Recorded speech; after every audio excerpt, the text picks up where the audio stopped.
Assalamu alaikum students. Today we are going to do some letter writing. It is a letter which you have to write to your father, and in this letter you have to tell him about your good result.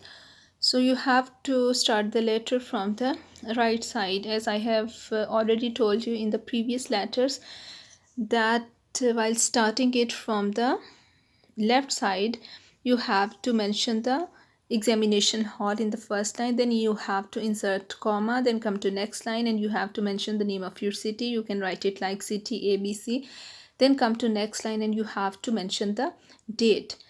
Then in the next line from the left side, you have to address the person to whom you are writing the letter. Like in this letter you have to write it like dear father, then you have to insert comma, then from the very next line you have to start writing letter like my quarterly examination result is out. You will be glad to know that I have passed in all the subjects. In science and English, I have got 85% marks. It's year 3 months to the annual examination. I hope that I shall secure the first position if I continue working hard as I am doing now.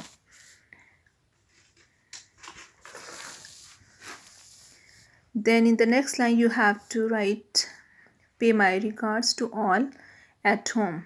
In the next line, you have to finish the letter by writing your loving son or daughter, and then you have to insert comma, and then in the next line you have to write down the name. Thank you.